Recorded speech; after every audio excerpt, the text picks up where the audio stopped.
5 ওয়াক্ত নামাজ যদি কেউ আদায় করে আল্লাহ পাক 50 না তাকে 5000 ওয়াক্ত নামাজের সওয়াব দান করবে। পারবো না আমরা? আল্লাহ তাআলা আমাদের সকলকে 5 ওয়াক্ত নামাজ মসজিদের মধ্যে এসে জামাতের সাথে ইমামের সাথে আদায় করার মতো তৌফিক দান করুন। সকলে বলে আমিন। এবং আজকে কয় রোজা? 6 রোজা, 16 রোজা, কয় রোজা? 16 রোজা। 20 রোজা হইতে আর কয়টা বাকি? আজকে তো 17 তারা বিপন্ন, আর 3টা বাকি নাকি? রোজা সহকারে কি 4টা বাকি। এই 20 রোজায় একটা কাজ করতে হয়, ইতিকাফ। এই ইতিকাফ আল্লাহ নবী জীবনে ইতিকাফ ছাড়ে নাই, আপনি আমি জীবনে ইতিকাফ করি নাই। কথা ঠিক কিনা? আপনার আমার জীবনে ইতিকাফ করি নাই, আল্লাহর হাবিব জীবনে ছাড়ে নাই। ইতিকাফ করার দ্বারা কি লাভ, কি ফায়দা? যে আমরা তো সমাজের মধ্যে যেটা 80 বছর 75 বছর 90 বছরের ঠেন বুড়া আছে, এটারে ঠেললে দিয়ে ইতিকাফ যে এটাই বউ নাকি? কিন্তু ইয়াং যারা আছে, যুবক যারা আছে, এরা থাকে না। জীবনে যদি একটা ইতিকাফ যদি আল্লাহর দরবারে কবুল হয়ে যায়, আপনার জন্য আল্লাহর জান্নাত ওয়াজিব। আল্লাহর হাবিব বলেন যে যারা ইতিকাফ করবে, এই যে সাধারণত সবে কদর যেটা 21, 23, 25, 27, 29, যে এই শেষ দশকের বেজর রাত্রিতে ইতিকাফ, যে ইতিকাফ যারা করবে তারা কোনো নামাজ কিচ্ছু করবে না, খালি ঘরে বসে থাকবে, মসজিদে বসে বসে ঘুমায় থাকবো। আল্লাহ পাক বলেন ঘুমায় ঘুমায় তার সওয়াব দেখা হবে।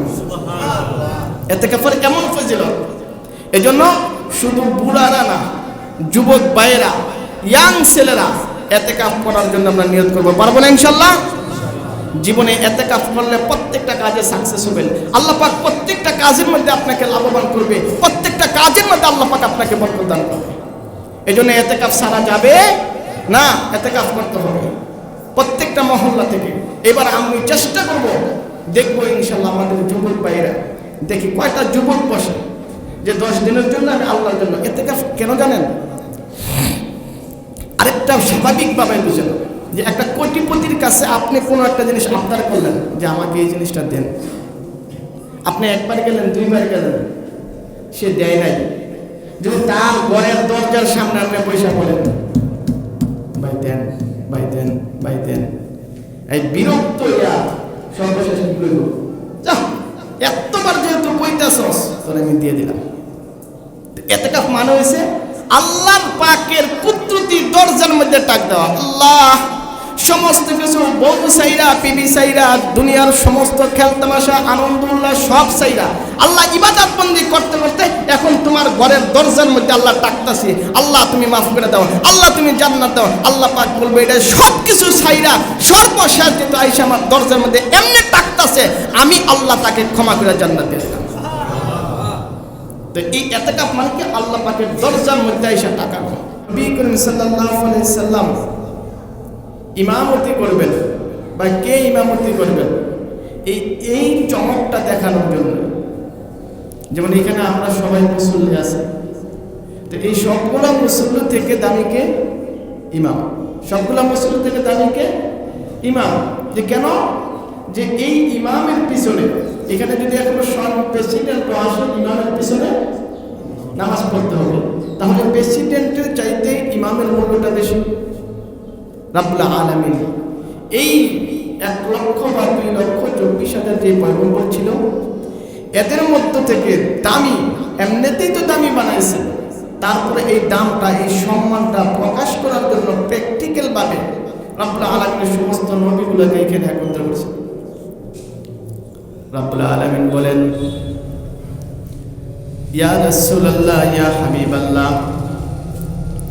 আমি পৃথিবীর শুরু থেকে হযরত সাইয়্যিদিনা নবী আনা হযরত বাবা আদম নবী হইতে আপনি পর্যন্ত আমি 1,00,000 বা 2,24,000 নবী আমি মানব জাতির কল্যাণের জন্য, মানব জাতির হেদায়েতের জন্য আমি দুনিয়ার জমিনে পাঠাইছি।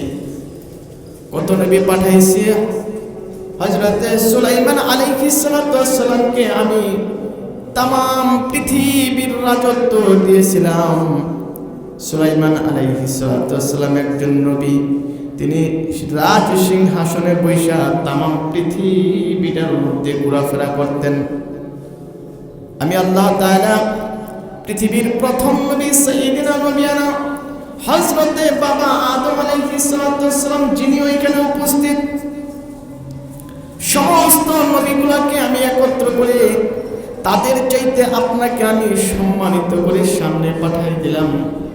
ইয়া রাসূলুল্লাহ, ইয়া হাবিবাল্লাহ, জান আপনি আজকে সমস্ত নবীদের পক্ষ থেকে ইমাম হইয়া সমস্ত নবীরা আপনার পিছনে মুসল্লি হবে, আপনি সমস্ত নবীদের ইমাম হবেন, ইমামুল মুরসালিন, ইমাম হয়ে আপনি নামাজ আদায় করেন। সমস্ত নবীদের চাইতে আমি আল্লাহ আপনার কদরটা বৃদ্ধি করে দিলাম।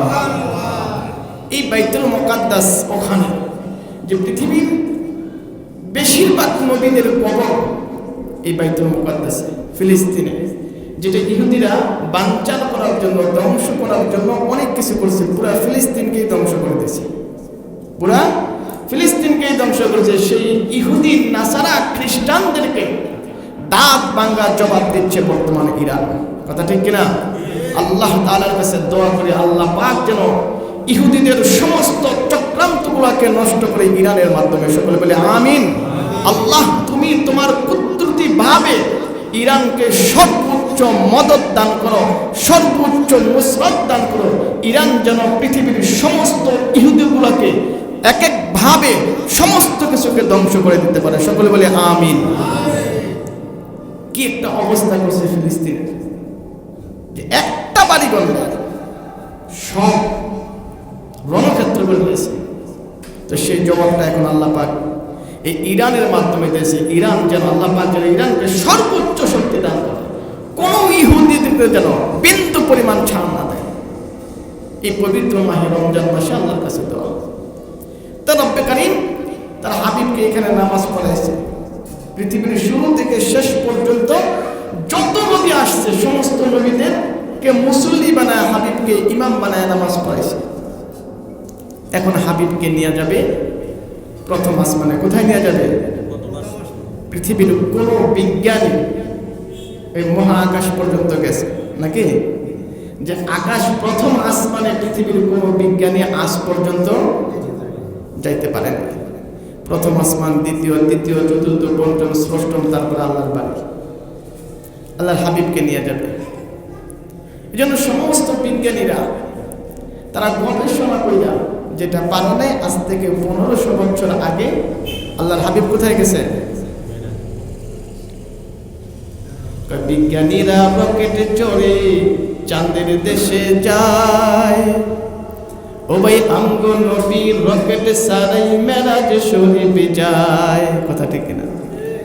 এরকম মায়ার নবী খুঁজা হাইবানি, এরকম দয়ার নবী খুঁজা হাইবানি, বিজ্ঞানীদের বিজ্ঞানী আমগো নবীজি। কথা ঠিক কিনা? যে সমস্ত বিজ্ঞানীদের বিজ্ঞানীকে আমাদের নবী। তো এই বিশ্ব নবীকে আল্লাহ পাক রব্বুল আলামিন প্রথম আসমান, দ্বিতীয় আসমান, চতুর্থ, পঞ্চম, ষষ্ঠম, সপ্তম আসমান পার হইয়া লাউহে মাহফুজ, ওখান থেকে আরশে আজিম আল্লাহ পাকের বাড়ি পর্যন্ত নিয়ে গেলেন। সুবহানাল্লাহ। কাকে? আপনার আমার নবী বিশ্ব নবী মুহাম্মদুর রাসূলুল্লাহ সাল্লাল্লাহু আলাইহি ওয়াসাল্লামকে আল্লাহ পাকের বাড়িতে নিয়ে গেলেন। চারটেখানি কথা না, পৃথিবীর কোন নবীকে আল্লাহর বাড়িতে নিয়ে যায় নাই, আমাদের নবীকে আল্লাহ পাক নিয়ে গেলেন। তো নেওয়ার পরে মুফাসসিরিনে কেরামরা লেখেন, আল্লাহ নবী যখন আল্লাহ পাকের বাড়ি আরশে আজিমের মধ্যে গেলেন, এই আল্লাহ পাকের হাবিবের পায়ের জুতা মুবারক আরশে আজিমে আল্লাহর ঘরে ঢোকার জন্য খুলতেছে। আল্লাহ পাক বলেন যে এই যে হাবিবে যে পায়ের জুতা খুলতেছে, আল্লাহ পাকের এক ওলি আল্লামা শেখ সাদি রহিমাহুল্লাহ বলেন, হাবিবে খোদা আশরাফে আম্বিয়া কে আরশে মাজিদ আশবুদ মুত্তাকা, হাবিবে খুদা আশরাফে আম্বিয়া কে আরশে মাজিদ আশবুদ মুত্তাকা।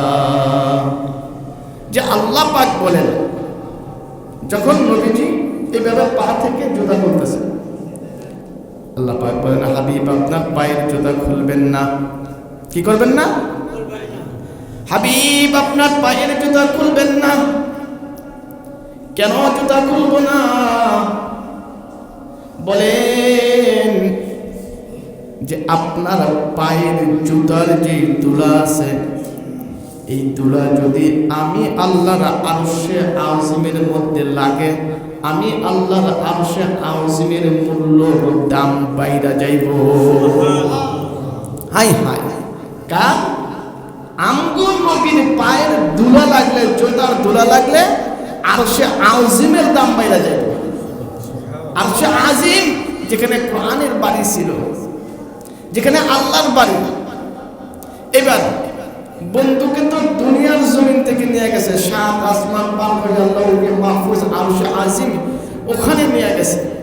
ওখানে নিয়ে যাওয়ার পরে বন্ধুর সাথে সুখ দুঃখ যত আলোচনা আছে সব কথাবার্তা বলতেছে। কয়দিন কথা বলছেন? রাত্র ছিল একটা, রাত্র ছিল কয়টা? এশারের পরে গেছে, আবার ফজরের আগে আল্লাহ পাক তার হাবিবকে আবার পাঠাই দিয়েছে, নিজে বাড়িতে নিয়ে আসছে। এক রাত্র অতিবাহিত হয়েছে।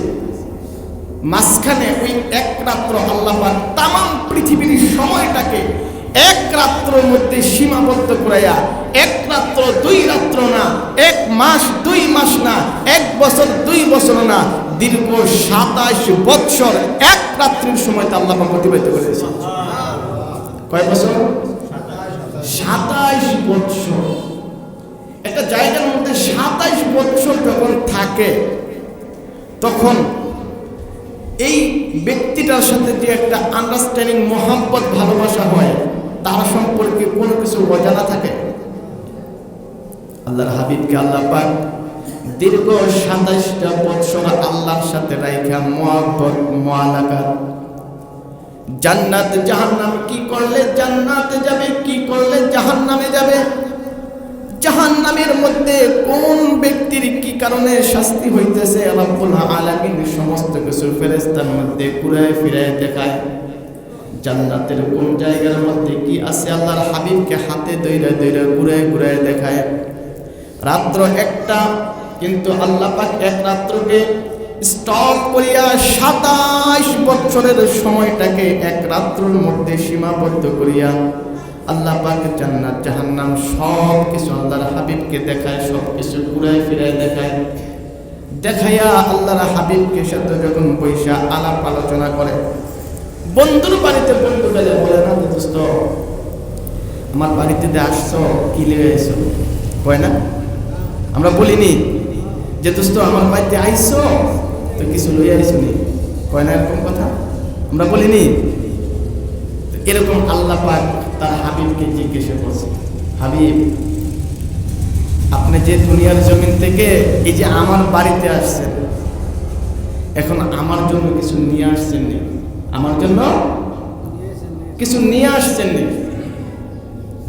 আল্লাহর হাবিবে প্রথমে একটু চুপসে হয়ে গেলেন। কিছুক্ষণ পরে আল্লাহর হাবিব বলেন, কি বলেন? দেখেন কি বলেন।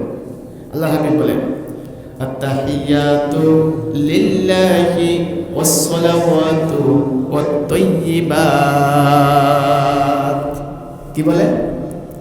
রব্বুল আলামিন আল্লাহ তাআলা আত্তাহিয়াতু লিল্লাহি ওয়াসসালাওয়াতু ওয়াত-তাইয়্যিবাত, আল্লাহ আমার জীবনের শুরু থেকে শেষ পর্যন্ত যত প্রশংসা, যত ইবাদত বন্দেগী, যা কিছু হওয়ার দরকার, আমার হাত দ্বারা যত ইবাদত হয়, আমার চক্ষু দ্বারা যত ইবাদত হয়, আমার মুখ দ্বারা যত ইবাদত হয়, এক কথা পায়ের তালু থেকে মাথার তালু পর্যন্ত পুরাটা বডির দ্বারা আমার যত ইবাদত বন্দেগী যা কিছু হচ্ছে, ওয়াসসালাওয়াতু ওয়াত-তাইয়্যিবাত, আত-তাহিয়াতু লিল্লাহ, আল্লাহর হাবিব বলেন সমস্ত কিছু যা ইবাদত বন্দেগী যা কিছু হবে সব কিছু কার জন্য? বলে আত্তাহিয়াতু লিল্লাহ, আল্লাহ সব কিছু আপনার জন্য। আমি আর কি নিয়াম, আমি আর কি নিয়াম? আসসালাওয়াতু তাইয়্যিবাত, আমার কথা, আমার নামাজ, আমার খাওয়া, আমার রোজা, সব কিছু আল্লাহ তোমার জন্য। আমাদের নামাজ, রোজা, ইবাদত বন্দেগী সব আল্লাহর জন্য হয়। বেশিরভাগই তো লোক দেখানো হয়ে যায়। তা আল্লাহর হাবিবকে এইভাবে প্রশ্ন করছে, আল্লাহ হাবিব উত্তর দিলেন এইভাবে। এবার উপস্থিত, আপনারা যেরকম উপস্থিত এরকম আল্লাহ পাকের সামনে উপস্থিত যত ফেরেশতা আছে সমস্ত ফেরেশতা এবং আল্লাহ পাক বলেন, কে বলেন? আল্লাহ পাক বলেন। যখন আল্লাহর হাবিবের মুখ থেকে আল্লাহ পাক এই কথা শুনছে, এখন হাবিবকে কিছু বলবো না? এবার হাবিব বলে আত্তাহিয়াতু লিল্লাহি ওয়াস সালাওয়াতু তাইয়্যিবাত। রাব্বুল আলামিন বলে আসসালামু আলাইকা আইয়ুহান নাবিয়্যু ওয়া রাহমাতুল্লাহি ওয়া বারাকাতুহু। কে বলে? আল্লাহ পাক বলেন। এটা প্রথমটা বলছে আল্লাহর হাবিব, দ্বিতীয়টা এই কথাটা বলছে আল্লাহর হাবিব, যে আল্লাহ পাক স্বয়ং নিজে বলতেছে আসসালামু আলাইকা আইয়ুহান নাবিয়্যু ওয়া রাহমাতুল্লাহি ওয়া বারাকাতুহু। আল্লাহ পাক বলেন আসসালামু আলাইকা, হে নবী আপনার উপরে শান্তি বর্ষিত। আসসালামু আলাইকা আইয়ুহান নাবিয়্যু, হে নবী আপনার উপরে আমাদের শান্তি বর্ষিত হোক। আসসালামু আলাইকা আইয়ুহান নাবিয়্যু ওয়া রাহমাতুল্লাহি ওয়া বারাকাতুহু, আমার রহমত এবং বরকত আপনার জন্য বর্ষিত হোক। কে বলেন? আল্লাহ বলেন। এটা কে বলেন? আল্লাহ বলতেছেন। এই কথা বলার পরে আল্লাহর হাবিব চেহারাটা একটু ফ্যাকাশে হয়ে গেলেন। কি হয়ে গেলেন? ফ্যাকাশে বা মলিন হয়ে গেলেন। আল্লাহর হাবিব এইভাবে নিচের দিকে তাকাইলেন। অন্তরের খবর আল্লাহ জানেনি, অন্তরের খবর আল্লাহ জানে। কি কারণে আল্লাহর হাবিব চেহারা মলিন করছে এটা তো আল্লাহ জানে। এবার আল্লাহ পাক বলেন, হাবিবি চেহারা মলিন করলেন কেন? হাবিব চেহারাটা ফ্যাকাশে করলেন কেন? মনটা খারাপ করলেন কেন? হাবিব বলেন, আল্লাহ আমি তো হইছি এমন এক নবী, যেই নবী উম্মতের দরদে আমি দরদি, যেই নবী উম্মতের পাগলে আমি পাগল।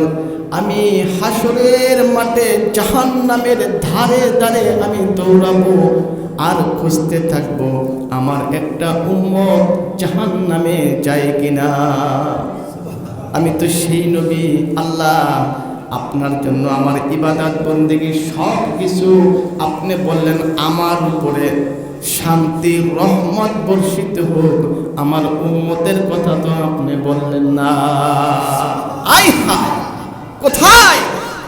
আরশে আযীম মালিকের বাড়িতে, যে পার্লামেন্টের মধ্যে যাইয়া আল্লাহর হাবিব উম্মতকে বলে নাই, নাখান্দা পোড়া কপাল উম্মত আমরা আল্লাহর হাবিবকে বলে দিছি। কথা ঠিক কিনা?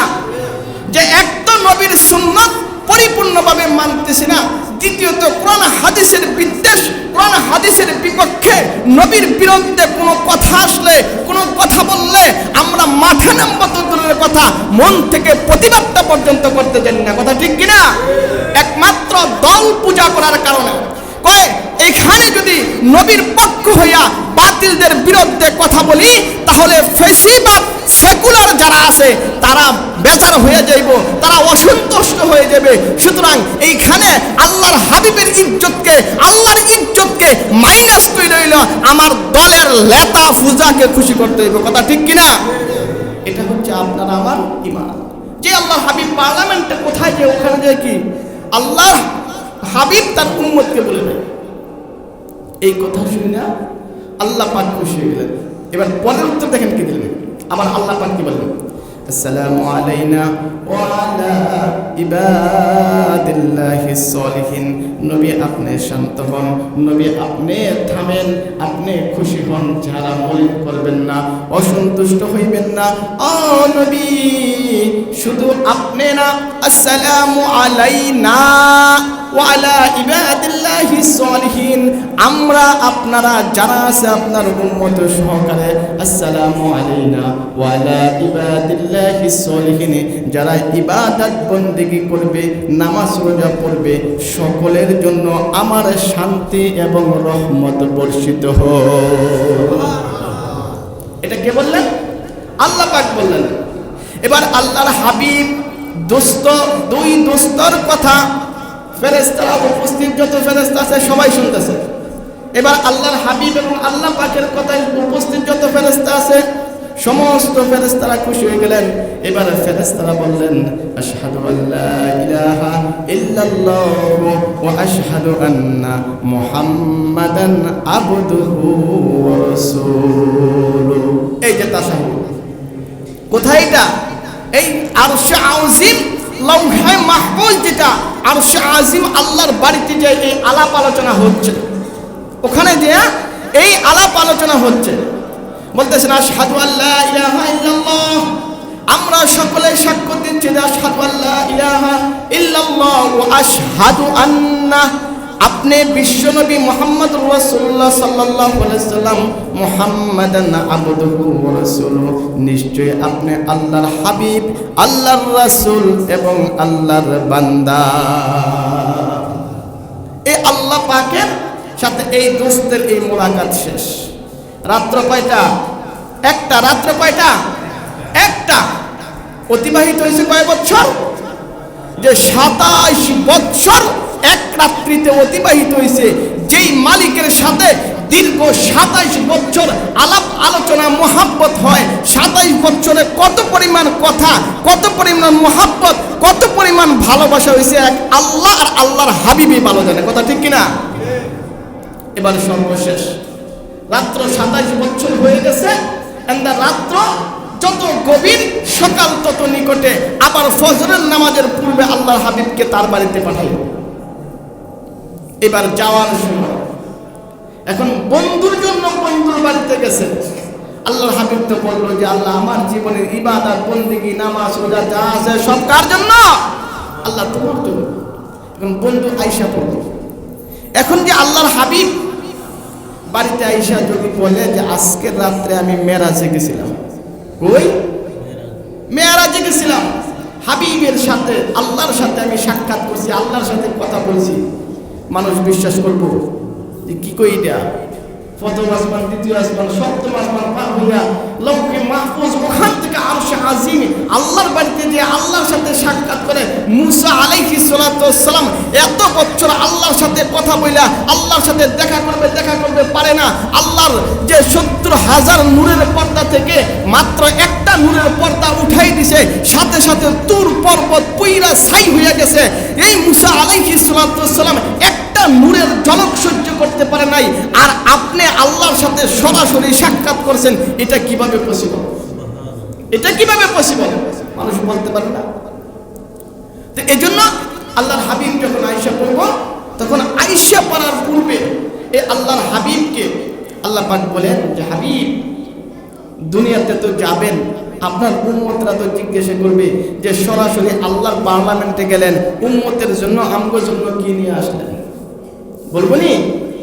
এখন আমাদের এমপি সংসদে গেছে, আমরা তো অবশ্যই বলবো আপনাদের সংসদে আজকে গেলেন, পার্লামেন্টে কথা বললেন, আপনার উপজেলার জন্য, থানার জন্য আপনি কি আনলেন বা কি বরাদ্দ করলেন? আমরা বলবো নি? আমরা তো জিজ্ঞাসা করবো। তো আল্লাহর হাবিবকে আল্লাহ পাক বলতেছে, আপনাকে যদি জিজ্ঞাসা করে আপনি কি নিয়ে আসছেন, আপনি কি কইবেন? এখন আল্লাহ পাক বলেন, হাবিব আমার কাছে আসছেন দীর্ঘ 27 বছর, মাঝখানে এক রাত্র। জান হাবিব, আমার পক্ষ থেকে আপনার উম্মতের জন্য নামাজ দিলাম কয় ওয়াক্ত? 50 ওয়াক্ত। কয় ওয়াক্ত? 50 ওয়াক্ত নামাজ কয় ওয়াক্ত দিছে? 50 ওয়াক্ত নামাজ দিছে। আল্লাহর হাবিব যখন আল্লাহ পাকের কাছ থেকে বিদায় নিয়ে দুনিয়ার জমিনে চলে আসতেছে, ওই সময় যান, আপনি তো দুনিয়ার জমিনে যে জিজ্ঞাসা করবো আপনার উম্মতেরা, আপনার সাহাবারা আল্লাহর কাছে গেছেন, আল্লাহর কাছ থেকে কি নিয়ে আসলেন? তখন বলবেন যে 50 ওয়াক্ত নামাজ নিয়ে আসছে। এই প্রথম আসমান পার হয়ে আল্লাহর বাড়ি থেকে, প্রথম আরশে আজিম থেকে, লাউহে মাহফুজ থেকে সপ্তম আসমান ভেদ কইরা দেখেছে ষষ্ঠম আসমানের মধ্যে আসছে। কত নম্বর আসমানে? ষষ্ঠ নাম্বার, 6 নাম্বার আসমান যেটা, ওখানে আসছে। ওখানে আসার পরে মুসা আলাইহিস সালাতু ওয়াস সালামের সাথে দেখা। কার সাথে? মুসা আলাইহিস সালাতু ওয়াস সালামের সাথে দেখা। মুসা আলাইহিস সালাম বলেন যে আল্লাহর হাবিব, আল্লাহর সাথে গেলেন, দেখা করলেন, কথা বললেন, মজা করলেন, আপনি তো বড় ভাগ্যবান। আমরা যদি মুসা নবী, ইব্রাহিম নবী, সুলাইমান নবী না হইয়া যদি আপনার উম্মত হইতাম, আমাদের ভাগ্যটা কতই না ভালো হইতো। ও আল্লাহর হাবিব, আল্লাহর হাবিব, আপনি তো অনেক ভাগ্যবান, দামি। আল্লাহর সাথে কথা বলছেন, সাক্ষাৎ করছেন, মহব্বত করছেন, জান্নাত জাহান্নাম নিজ চোখে জীবিত থাকা অবস্থায় গুইরা গুইরা দেখছেন। আল্লাহর সাথে এত মহব্বত, এত প্রেম, এত ভালোবাসা হয়েছে। এখন আল্লাহর সাথে সাক্ষাৎ কইরা দুনিয়ার জমিনে যাইতেছেন। আল্লাহ পাক আপনাকে আপনার উম্মতের জন্য কি দিছে? আল্লাহর হাবিব বলেন, আল্লাহ পাক আমার উম্মতের জন্য 50 ওয়াক্ত নামাজ হাদিয়া দিয়েছে। বলে সুবহানাল্লাহ।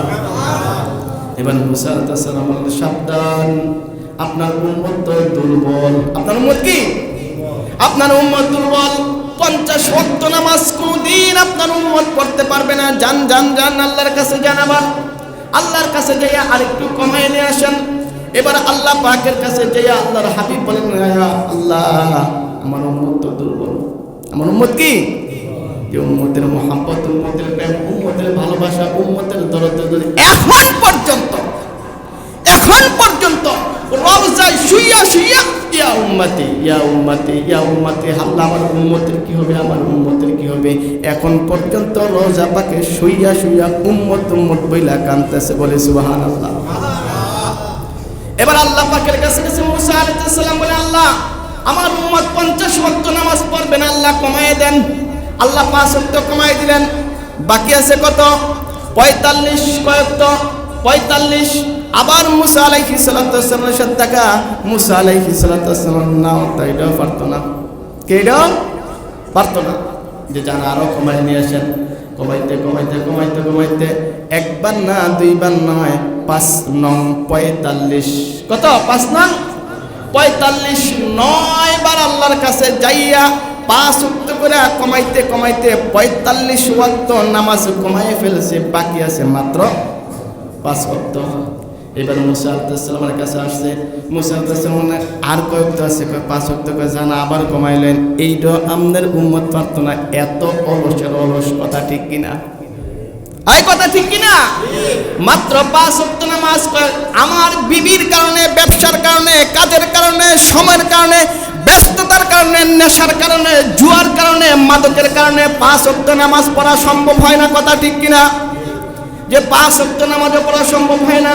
মুসা আলাইহিস সালাম বললেন, জান আরো কমায় নিয়ে আসেন। এই 5 ওয়াক্ত আপনার উম্মত পড়তে পারবে না, আপনার উম্মত দুর্বল।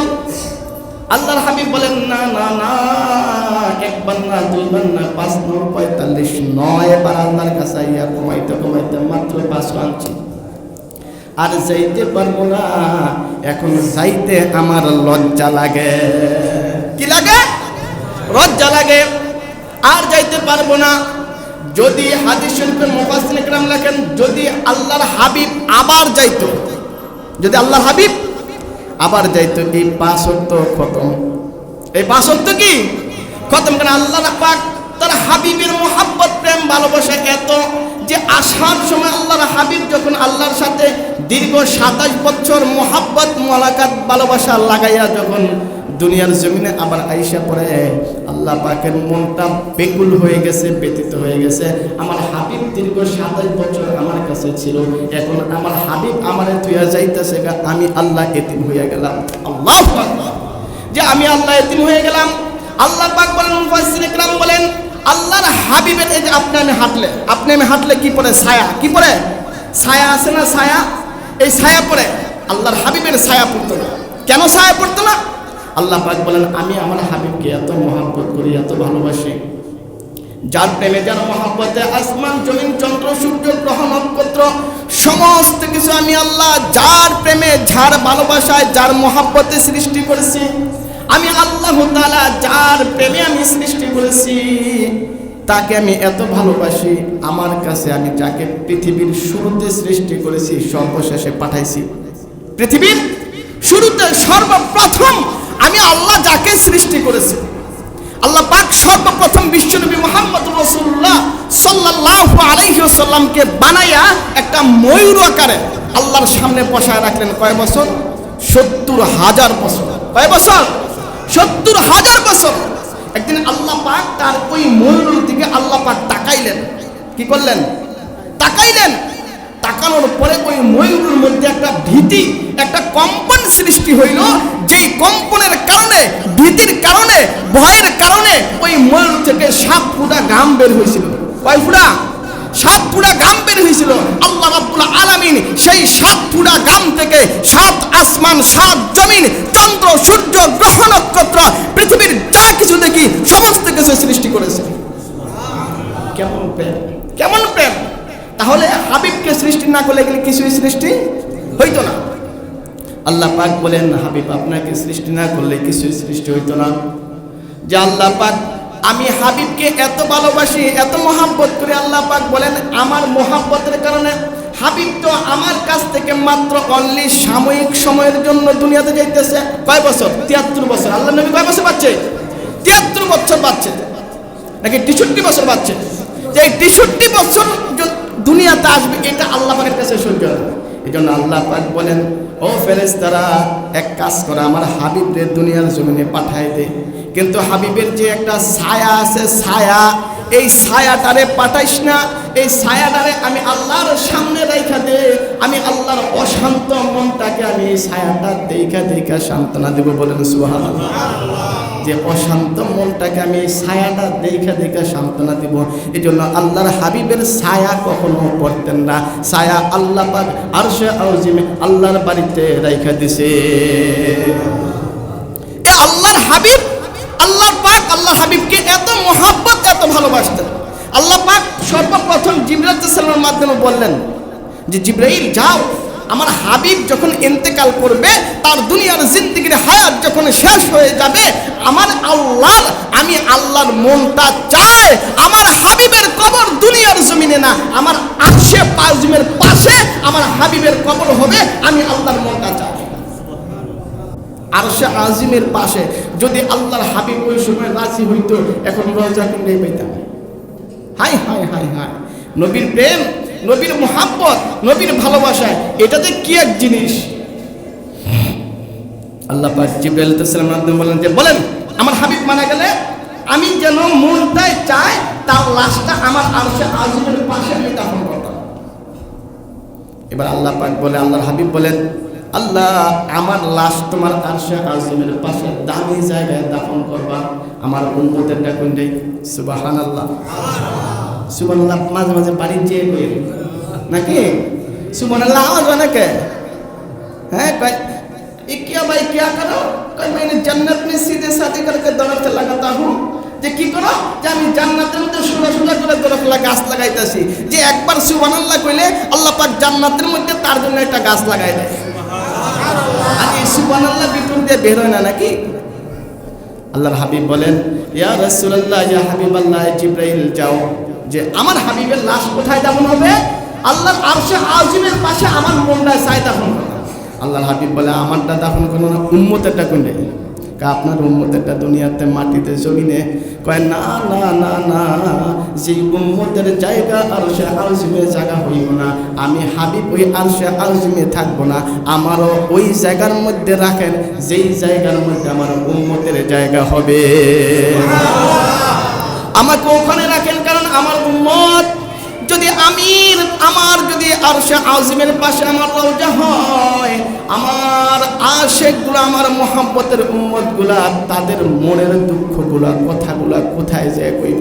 আল্লাহু আকবার! তাদের দুঃখগুলা কোথায় যায় কইব? এই জন্য আমার রওজাটা দুনিয়ার জমিনে হওয়া চাই। আল্লাহর হাবিবকে আল্লাহ পাক এত মুহাব্বত করে, এত ভালোবাসে, তো একবার নয়, দুইবার নয়, 9 বার যাওয়ার কারণে আল্লাহ পাক 5 ওয়াক্ত কইরা 45 ওয়াক্ত কমায় দিয়েছে। মুফাসসিরিনে কেরাম বলেন, আর একবার যদি যাইতো আল্লাহ পাক উম্মতের জন্য নামাজ রাখতো না, নামাজ ক্ষমা করে দিত। আল্লাহ পাক বলেন, ইয়া রাসূলুল্লাহ, ইয়া হাবিবাল্লাহ, আপনি শুনেন, আপনি জানেন, আপনার কোন উম্মত যদি এই 5 ওয়াক্ত নামাজ ইহতিমামের সাথে অক্তপুজা মসজিদে আইসা ঘরে বৈশা নামাজের সময় হয়ে গেলে নামাজ আদায় করবে পড়বে, যে উম্মত এই 5 ওয়াক্ত নামাজের জামাতের সাথে আদায় করবে, সময় অনুযায়ী আদায় করবে, আমি আল্লাহ বলে দিলাম তাকে 5 ওয়াক্ত না, তাকে আমি 50 ওয়াক্ত নামাজের সওয়াব দান করব। হায় হায় হায়, 5 ওয়াক্ত বললে কয় ওয়াক্ত সওয়াব? 50 ওয়াক্তর সওয়াব। এখন মুসা আলাইহিস সালাম বললেন যে আরে না, আপনার উম্মত 5 ওয়াক্তই পড়তে পারবে না, 5 ওয়াক্তের মধ্যে যত অজুহাত আছে। কথা ঠিক কিনা? যাদের জীবনে হাত থাকবে 3টা, তারা জীবনে কখনো কোনো কাজে সাকসেস হতে পারবে। এইটা বলে কেমন হাত? কয়টা? দেখো, যাদের জীবনে হাত থাকবে 3টা, তারা জীবনের কোনো কাজে সাকসেস হতে পারবে না। 1 নম্বরে ডান হাত, 2 নম্বরে বাম হাত, 3 নম্বরে হচ্ছে অজুহাত। কি হাত? অজুহাত। এই অজুহাত যাদের থাকবে, যে নামাজ পড়তে যে এখন না, আরে আমার না এই সমস্যা, কাজে যেমন আরে আমার না এই সমস্যা, পড়মু আরে আমার না এই সমস্যা, এই যে অজুহাত, এই অজুহাত যেই জায়গার মধ্যে ব্যবহার করবে সে কখনো সাকসেস হওয়া সম্ভব। এই জন্য জীবনে সাকসেস হলে ডান হাত আর বাম হাত রাখতে হবে। 3 নাম্বার হাত যেটা অজুহাত, এটা রাখা যাবে নামাজ পড়া না চাইরা। হ্যাঁ, নামাজের সময় গেলে কত অজুহাত, এই অজুহাত, এই অজুহাত, এই সমস্যা, হুজুর আর হুজুর যান, আর হুজুর যান, ফোনেন যে আমরা কোথাও খাইয়া লইয়া কোনো কাম নাই, খালি এগুলোই কাম নাকি? হ্যাঁ, দোকানকে আম গড়ে দিতেছেন নাকি নিজেরা লইতেছেন? এই যে মসজিদের তাবলিগ জামাত দেয় না, এখন কিছু ব্যক্তি যে ওই যে মহল্লাতে দিনে দাওয়াত দিতে বাইরে মসজিদে আসেন, তো এই কিছু ইয়াং ছেলে যুবক তারা বৈরব বইটা বাইরে বাইরে টিকিট বাইরে বাইরে খেলাধুলা করে, এদেরকে ডাকছে ভাই আয়ের মসজিদে ইমানি কিনের কথা হইতেছে, নামাজটা পরে একটু কথাবার্তা শুনেন। হুজুর যান, আমি সন্ধ্যাবেলা যাবো না নাকি? একটা সহজ একটা বক্তব্য, যান সন্ধ্যাবেলা যাবো না।